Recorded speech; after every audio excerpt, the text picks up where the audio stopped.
स्वागत है आपका विज्ञान वृक्ष पे, जो बीएससी के स्टूडेंट्स और एस्पायरिंग स्कॉलर्स के लिए ज्ञान और सफलता का एक अनोखा साथी है। हेलो एवरीवन, विज्ञान वृक्ष में आप सभी का एक बार फिर से स्वागत है। ऑर्गेनोमेटेलिक्स के हम लोग काफ़ी सारे लेक्चर कंप्लीट कर चुके हैं, जिसमें हम लोग ऑर्गेनोलिथियम कंपाउंड्स पढ़ रहे थे। ऑर्गेनोलिथियम कंपाउंड की सबसे पहले हमने देखी थी प्रिपरेशन कैसे होगी, जिसके 6 मेथड पढ़े थे। पहले ब्रीफ में पढ़े, फिर साथ ही साथ में उनको हमने डिटेल में किया। फिर हमने उसी लेक्चर में स्टार्ट कर दिया था अपना प्रॉपर्टीज ऑफ ऑर्गेनोलिथियम कंपाउंड्स, जिसमें कि फर्स्ट प्रॉपर्टी पढ़ ली थी ऑर्गेनोलिथियम कंपाउंड्स की, कि कैसे हमारे ऑर्गेनोलिथियम कंपाउंड्स कार्बन डाइऑक्साइड के साथ रिएक्शन करने पे हमारा कार्बोक्सिलिक एसिड जनरेट करते हैं। ये सिमिलर वही रिएक्शन है जो कि ग्रिग्नार्ड रिएजेंट करता है। RMgX जब कार्बन डाइऑक्साइड से रिएक्ट करता है तो वो भी कार्बोक्सिलिक एसिड बनाता है। सिमिलरली ऑर्गेनोलिथियम की काफी सारी रिएक्शनें हमारी ग्रिग्नार्ड रिएजेंट से मैच करेंगे। क्यों? उसका रीजन है क्योंकि यहां से बनने वाला R निगेटिव ही होता है, मतलब as a nucleophile. Similarly in the Grignard reagent RMgX जो हमारा R ग्रुप होता है वो भी R माइनस के फॉर्म में निकलता है, दैट मींस न्यूक्लियोफाइल की तरह। तो जो रिएक्शन यहाँ की होती हैं मोस्टली वहां पे वही होती हैं। डिफरेंस थोड़ा बहुत आता है due to the difference in the metal present in Grignard reagent. वहां पे मैग्नीशियम होता है, यहाँ पे लिथियम होता है, उसकी वजह से कुछ डिफरेंस है, वो हम डिटेल में पढ़ेंगे। तो हम लोगों ने पहला पढ़ लिया है कि क्या क्या प्रॉपर्टीज हैं, कि कार्बन डाइऑक्साइड के साथ रिएक्शन करने से हमको कार्बोक्सिलिक एसिड मिलते हैं। सेकंड हमारी प्रॉपर्टी है क्या? Reaction with halogen. जब हम हैलोजन के साथ रिएक्शन कराएंगे अपने ऑर्गेनोलिथियम कंपाउंड की, तो हमें क्या देखने को मिलेगा? देखिए, ऑर्गेनोलिथियम रिएजेंट्स ये तो बहुत रिएक्टिव होते हैं, आपको पता है। दे आर वेरी रिएक्टिव, सबके लिए तो होते ही हैं, वाटर के लिए होते हैं, कार्बन डाइऑक्साइड के लिए होते हैं, but they are also very reactive towards oxidising halogen. Oxidising halogen जब भी आप लिखते हैं Br2, कभी कभी आपने देखा होगा माइल्ड ऑक्सीडाइजिंग एजेंट की जगह पे आप ब्रोमीन वाटर का यूज करते हैं, मतलब Br2 वाटर या एक्वस Br2 लिख देते हैं, तो वो हमारा माइल्ड ऑक्सीडाइजिंग एजेंट का काम करता है। तो जो हमारा ऑर्गेनोलिथियम कंपाउंड है तो वो हेलोजेंस के साथ बहुत एक्टिवली रिएक्ट करता है। यहां पर हमारा एक ग्रुप है LIR, तो ये होगा पॉजिटिव, ये होगा निगेटिव। अब जब हमारा Al ग्रुप मतलब Cl2 ग्रुप होगा, Br2 ग्रुप होगा, तो इसमें कुछ यहां पर लो लाइन सिग्मा स्टार होता है। लो लाइन सिग्मा स्टार होगा, ये इलेक्ट्रॉन डेंसिटी इसमें मूव करेगी, ये इसको एलिमिनेट कर देगी, तो इसके पास आएगा निगेटिव चार्ज और ये हमारा RBr बन जाएगा। तो ये RX हो गया मान लीजिए। अब जो निकलने वाला, ये पॉजिटिव नहीं, ये निगेटिव है, ठीक है, ये निगेटिव है। निकलने वाला Br निगेटिव जो होगा वो रिएक्ट किससे करेगा? लिथियम पॉजिटिव के साथ। और जैसे ही लिथियम पॉजिटिव के साथ बनाएगा तो आपको LiX एक कंपाउंड मिलेगा, सिमिलरली एक RX मिल जाएगा। शायद ये समझ में आ गया होगा। ये इसकी मैकेनिज्म कैसे अटैक होगा सिंपली। सेकंड स्टेप में हम देखते हैं, ये तो हमारा सेकंड स्टेप है कौन सा? प्रॉपर्टीज का। यहां पे अगर हम देखेंगे थर्ड स्टेप में reaction with A main group element. Main group halides कौन से होते हैं? जैसे आपका मेन ग्रुप कहां पे हम पढ़ते हैं? ग्रुप 1, ग्रुप 2, फिर ग्रुप 3 से लेके ग्रुप 8 तक, मतलब आपका alkali metal, alkaline earth metal, फिर 13th वाला बोरॉन वाला, फिर कार्बन वाला, फिर नाइट्रोजन, ऑक्सीजन, फ्लोरीन और फिर नियॉन। ये सारे हमारे मेन ग्रुप के एलिमेंट होते हैं। बट मोस्टली जो हम लोग अपने OMC में डील करते आ रहे हैं, तो मेन ग्रुप थोड़ी सी डिफिनेशन यहाँ पे चेंज हो जाती है, या हम लोग वहां पे नहीं डील करते हैं, फर्स्ट और सेकंड ग्रुप को एलिमिनेट करते हैं थोड़ा सा। क्यों करते हैं? क्योंकि उनमें हाईली इलेक्ट्रोपॉजिटिव कैरेक्टर होता है, और इलेक्ट्रोपॉजिटिव कैरेक्टर होने की वजह से वो आयनिक बॉन्डिंग शो करते हैं। और हमने स्टार्टिंग में ही आपको बताया था जब OMC शुरू कर रहे थे कि आयनिक बॉन्डिंग ऑर्गेनोमेटेलिक केमिस्ट्री में हम लोग कम पढ़ते हैं। हम कौन सी पढ़ते हैं? मोस्टली कोवेलेंट वाली पढ़ते हैं। तो फर्स्ट ग्रुप और सेकंड ग्रुप आयनिक बनाते हैं, इसीलिए उनको हम थोड़ा मेन ग्रुप से हटा के रखते हैं, या उनकी केमिस्ट्री कम पढ़ते हैं। मेन ग्रुप में कौन से कंपाउंड आएंगे? जैसे ब्रोमीन हो गया, बोरॉन हो गया, कार्बन हो गया, और हमारे नाइट्रोजन हो गए, ये सारे हम कंसीडर करेंगे। तो जब भी हमारे ऑर्गेनोलिथियम कंपाउंड यूज किए जाते हैं किसके? मेन ग्रुप के साथ, तो हमको एक नया ऑर्गेनोलिथियम कंपाउंड मिलता है, वो भी मेन ग्रुप मेटल जिसमें प्रेजेंट होगा। मेन ग्रुप मेटल प्रेजेंट होगा, आपने पढ़ा होगा कौन सी? ट्रांसमेटलेशन रिएक्शन, जिसमें हमने अभी लास्ट लेक्चर में ही तो पढ़ा था, जहां पर जैसे RM कोई ग्रुप है, प्लस इसकी रिएक्शन करते थे आर डैश एल आई से, तो ये आर डैश वाले पे एम चला जाता था और एल आई वाला आर पे आ जाता था। इसी को हम क्या कहते थे, मेटल मेटल एक्सचेंज रिएक्शन या ट्रांस मेटलेशन रिएक्शन।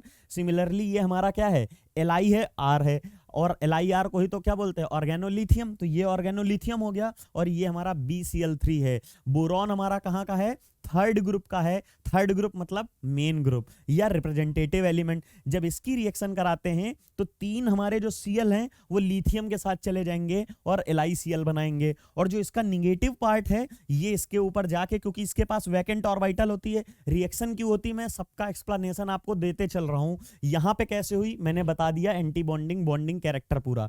यहां पे रिएक्शन कैसे हुई, ये निगेटिव चार्ज इसकी वैकेंट P में जाके अटैक कर देता है। जैसे ही P पे अटैक करेगा तो हमारा Cl बाहर हो जाएगा, फिर से एक अटैक करेगा, फिर एक Cl बाहर, और लास्ट में हमारे तीनों Cl को एक एक करके रिमूव कर देगा और बनने वाली स्पीसीज क्या होगी, Br3 हो जाएगी in place of BCl3।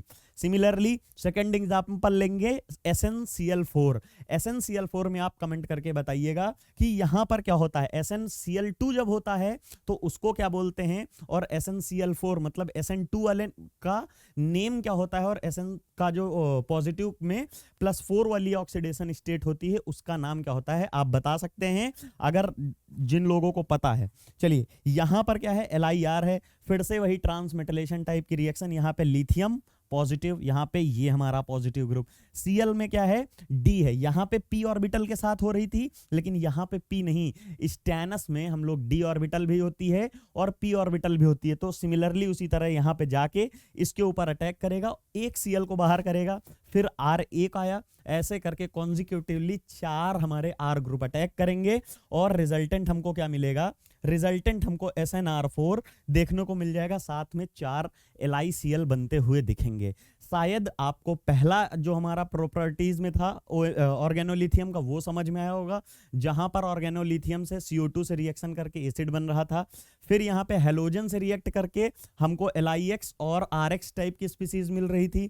Similarly जब मेन ग्रुप एलिमेंट के किसी सॉल्ट के साथ रिएक्ट कर रही है तो क्या बन रहा है, आपके सामने रिजल्ट है।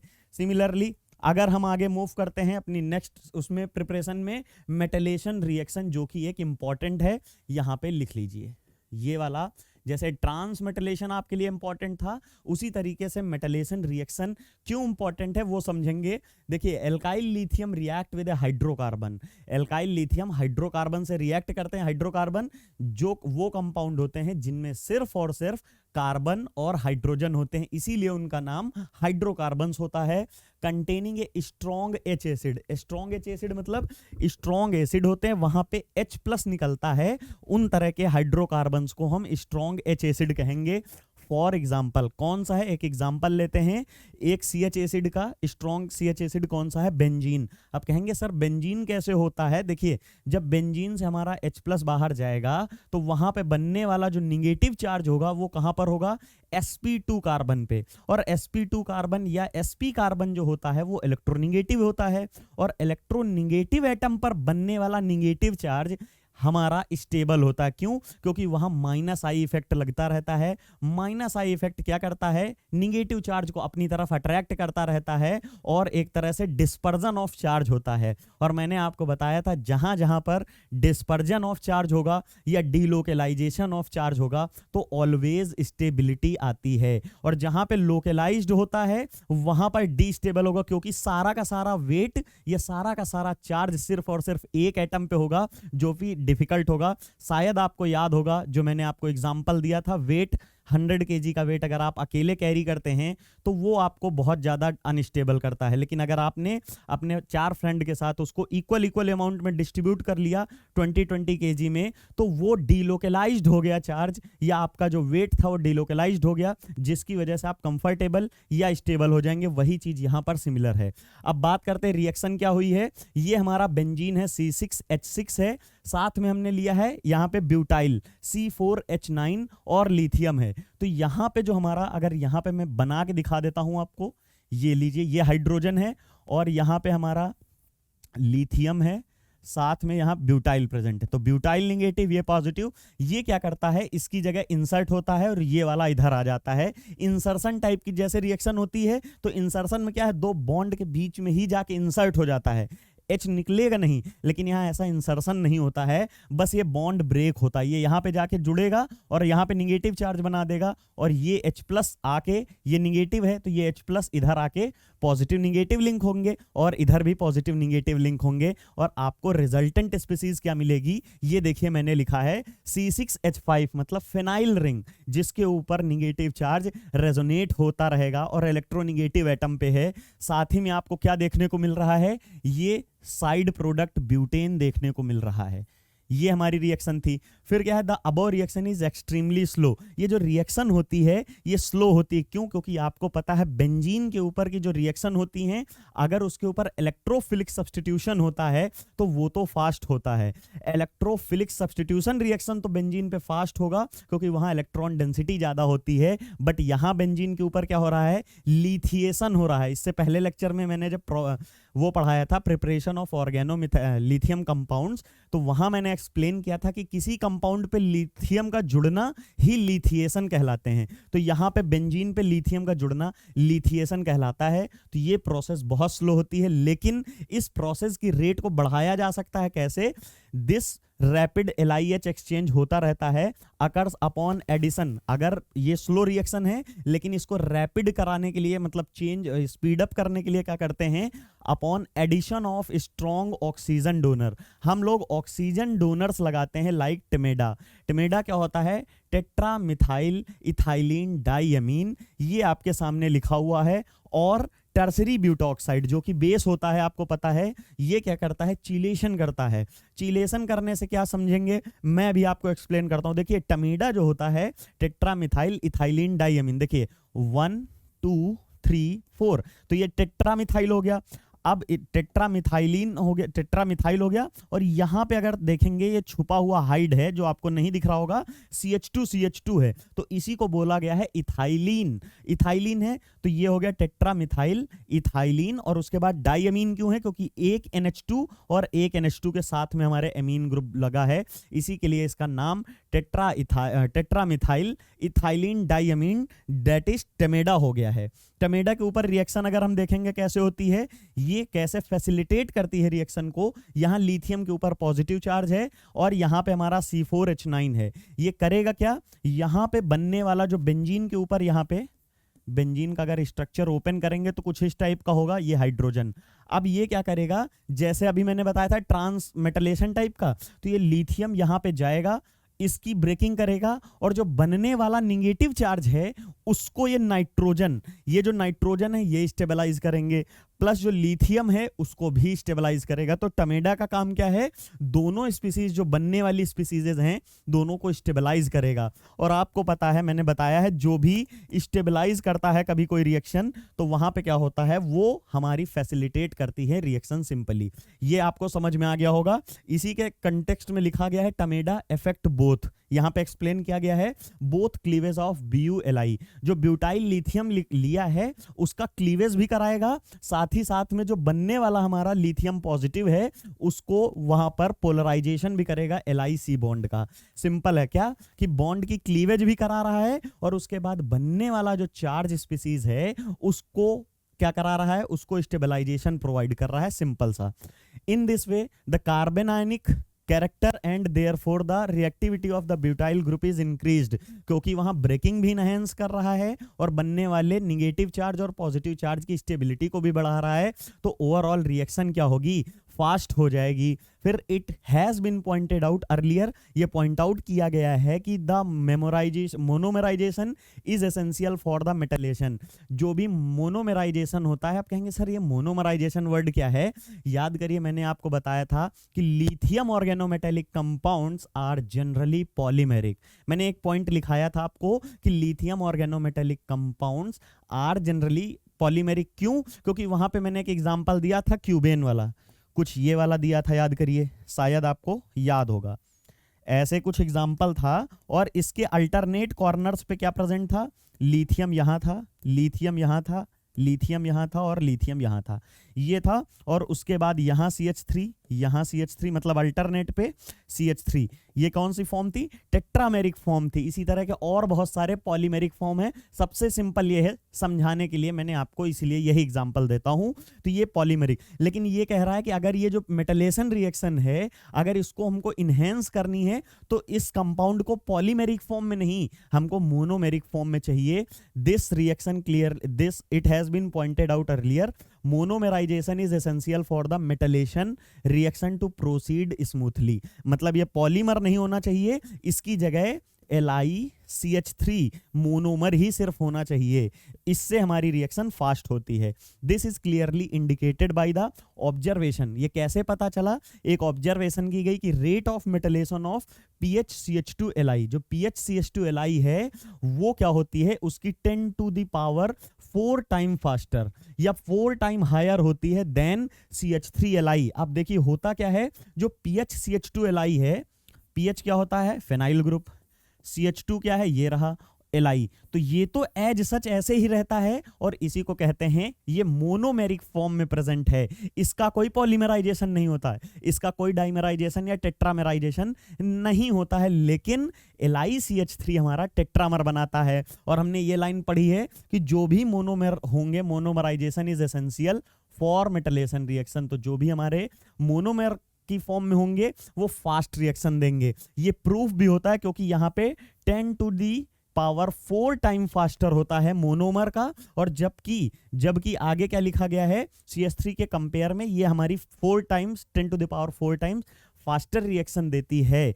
जबकि ये वाला हमारा कम स्ट्रॉन्ग बेस होता है, LiCH3 मोर बेसिक होता है। ये आगे एक्सप्लेन किया गया है। ऑल्दो CH3 माइनस, जो CH3 माइनस R ग्रुप होता है, it is stronger base as compare to PHCH2 minus. PHCH2 के कंपैरिजन में CH3 स्ट्रॉन्गर बेस है, रिएक्शन ज्यादा तेज होनी चाहिए थी, फिर भी रिएक्शन नहीं हो रही है। सोचिए, होनी इसकी ज्यादा चाहिए थी क्योंकि बेस ज्यादा है, स्ट्रॉन्ग है, लेकिन इसकी नहीं हो रही है, बल्कि इसकी तेज हो रही है, वो भी थोड़ी बहुत नहीं, 10 to the power 4 times. 10 to the power 4 times अगर इंक्रीज हो रही है, वो क्यों हो रही है? क्योंकि ये मोनोमेरिक फॉर्म में है और ये पॉलीमेरिक फॉर्म में। पहले इसको ब्रेक वगैरह करना पड़ता है, लेकिन इसमें ईजी हो जाती है, सिंपल सी चीज थी। ये आपको समझ में आया होगा। यहां पे अगर ये समझ में आ गया है तो हम इसके आगे इसी को कंटिन्यू करते हैं। चलिए, ये हो गया हमारा। अब हम लोग क्या देखेंगे, आपके लिए विज्ञान वृक्ष आपके लिए एप्पल स्टोर और प्ले स्टोर पे अवेलेबल है। आप जाके वहां से ऐप को डाउनलोड कर सकते हैं और आप अपने अकॉर्डिंग जो भी कोर्स आपके सूटेबल हो आप परचेज कर सकते हैं। अगर आप ऑल ओवर इंडिया में किसी भी यूनिवर्सिटी से अपना ग्रेजुएशन कर रहे हैं, BSc कर रहे हैं, तो उसमें जो भी आपका सिलेबस है वो एक सिस्टमैटिक फॉर्म में विज्ञान वृक्ष ने अरेंज किया है, जिसका फुल रिकॉर्डेड कंटेंट आपको प्रोवाइड किया जाता है बहुत ही अफोर्डेबल प्राइस में। साथ ही साथ में जो हम लोग ये अच्छी अच्छी स्लाइड्स पढ़ रहे हैं, PPT इसकी पढ़ रहे हैं, ये आपको प्रोवाइड की जाती हैं, जिससे आपको नोट्स बनाने की भी जरूरत नहीं होती। आप इनको डाउनलोड कर सकते हैं और प्रिंट आउट भी निकलवा सकते हैं इजीली, कोई प्रॉब्लम नहीं है। सिर्फ और सिर्फ आपको रिकॉर्डेड कंटेंट देखने का टाइम होना चाहिए। साथ ही साथ में अगर आप अपना हायर एजुकेशन में मास्टर्स करना चाहते हैं, वो भी केमिस्ट्री सब्जेक्ट से, तो आप CUET PG का एग्जाम देंगे, जिसमें आपको सेंट्रल यूनिवर्सिटीज असाइन की जाती हैं मास्टर्स करने के लिए। लेकिन इस एग्जाम को करने के लिए बहुत आसान नहीं होता, इसमें थोड़ा कंपटीशन बढ़ता जा रहा है। तो आपको ये इंपॉर्टेंट होता है कि आप प्रिपरेशन अच्छी करें और एक वेल मैनर में करें। जरूरी नहीं आप पढ़ बहुत रहे हैं, जरूरी ये है कि कैसे पढ़ रहे हैं, क्या क्या पढ़ना है, ये इंपॉर्टेंट होना चाहिए। तो आपके लिए विज्ञान वृक्ष ने पैटर्न वाइज जो इंपॉर्टेंट है, कैसे आता है पेपर, वो सारा असाइन किया गया है CUET PG कोर्स में। आप उसको परचेज करें और अपनी जो भी प्रोफाइल है उसको इन्हेंस कर सकते हैं। साथ ही साथ कई बच्चे होते हैं जिनका IIT जैसी इंस्टीट्यूट में पढ़ने का सपना होता है, तो विज्ञान वृक्ष आपके सपने को साकार करने में आपकी मदद करेगी, क्योंकि इतने अफोर्डेबल प्राइस में आपके लिए IIT JAM जैसा कोर्स प्रोवाइड कर रही है। साथ ही में आपको टेस्ट सीरीज भी प्रोवाइड कर रही है, जिससे आप अपना level all over India match कर सकते हैं, कंपेयर कर सकते हैं टॉपर के साथ कि आपकी प्रिपरेशन कैसी चल रही है। साथ ही साथ अगर आप मास्टर्स के फर्स्ट ईयर में या सेकेंड ईयर में हैं, या आप मास्टर्स कंप्लीट कर चुके हैं, तो आपके लिए CSIR नेट और IIT गेट जैसे कोर्सेज को भी विज्ञान वृक्ष रिकॉर्डेड फॉर्म में आपको देता है,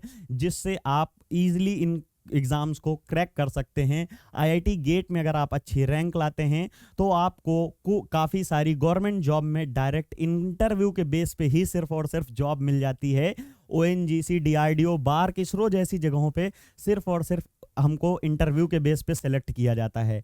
साथ ही साथ में अगर आप कहीं पे प्रोफेसर बनना चाहते हैं, टीचर आपका बनना हॉबी है, पैशन है, तो उसके लिए आपको CSIR नेट कंपलसरी होता है। CSIR नेट अगर आप करते हैं तो उसमें आपको CSIR नेट का कोर्स लेना पड़ेगा और आप बहुत ही अफोर्डेबल प्राइजेस में है सारे कोर्सेज। तो आप जिस भी कोर्स को अवाइल करना चाहते हैं तो जाकर ऐप पे जाके परचेज करिए अभी, और साथ ही में जुड़े रहिए, जो आगे की नेक्स्ट इन्फॉर्मेशन होगी आप लोगों तक पहुंचाई जाएगी।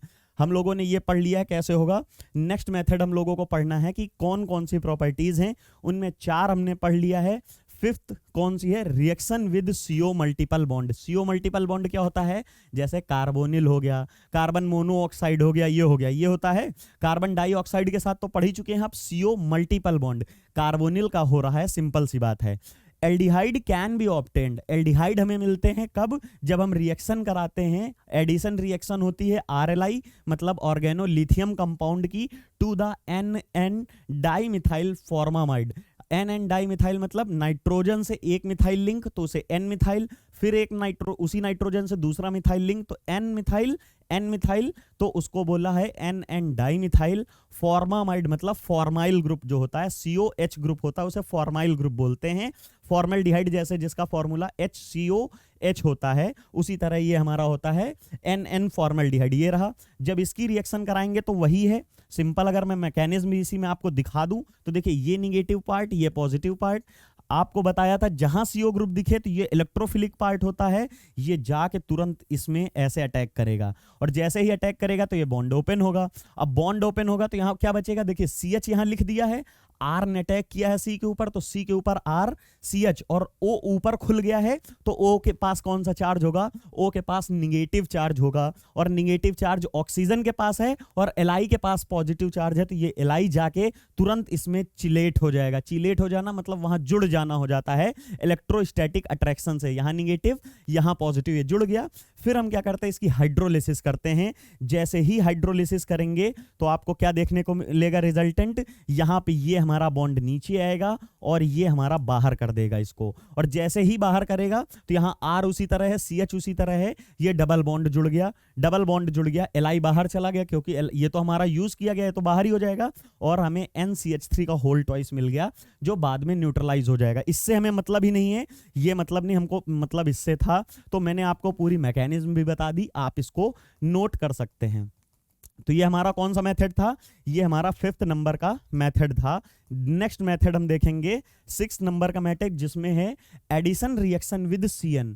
अभी क्या पढ़ा है? Addition reaction with CO group, और सिमिलरली वही है कि addition reaction with CN group. अब इसमें क्या होगा? Addition of alkyl lithium. Alkyl lithium जो है हमारा ऑर्गेनोलिथियम, उसका जब हम CN मल्टीपल बॉन्ड से जोड़ते हैं तो क्या होता है?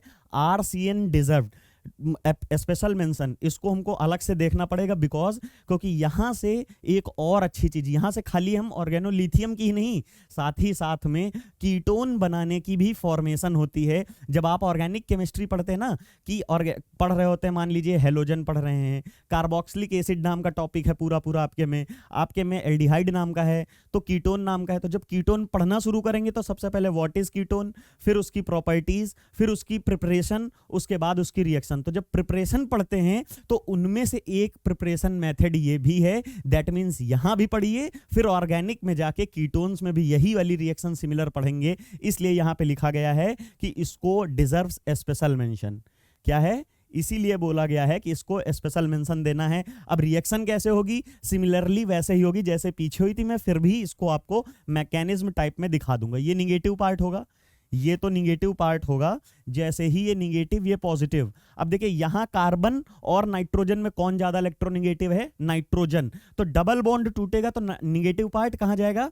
हमारे नाइट्रोजन पे, और पॉजिटिव कहां आएगा? कार्बन पे। तो ये यहां पे आया और ये बॉन्ड इधर टूट गया, जो तो मैंने दिखा दिया है। जैसे ही यहां निगेटिव ये बॉन्ड टूटा तो आपको R ग्रुप और उसके बाद ये R डैश ग्रुप जो है यहीं आके जुड़ गया, तो ये R dash double bond N और N के ऊपर निगेटिव चार्ज। और अभी मैंने बताया था जैसे ही निगेटिव चार्ज बनता है या पॉजिटिव चार्ज बनता है तो उसको न्यूट्रलाइज करने को ही आता है। तो यहां निगेटिव चार्ज है तो न्यूट्रलाइज करने कौन आएगा, सॉल्यूशन में हमारा लिथियम भी तो है, ऑर्गेनोलिथियम की रिएक्शन है तो लिथियम आके वहां पे चिलेट हो जाएगा, इलेक्ट्रोस्टैटिक अट्रैक्शन से बाउंडेड हो जाएगा। तो यहां पे पॉजिटिव, ये निगेटिव बन गया।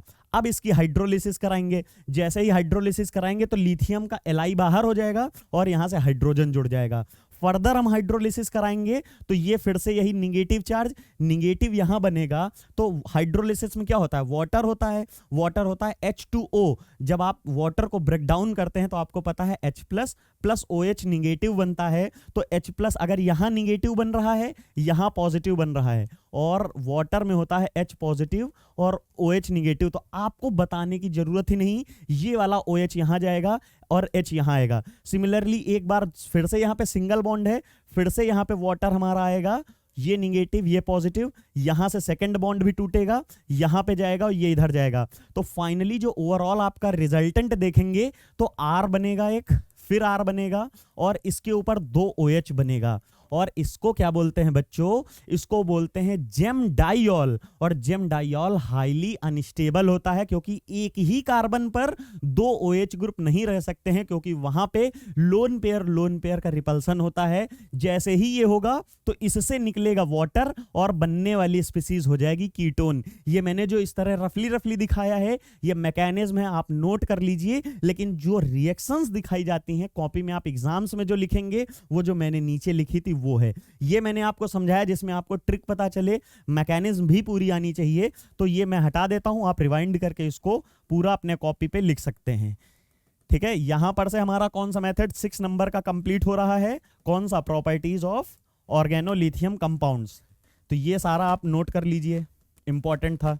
चलिए नेक्स्ट हम क्या देख रहे हैं, एडिशन रिएक्शन विद सीसी।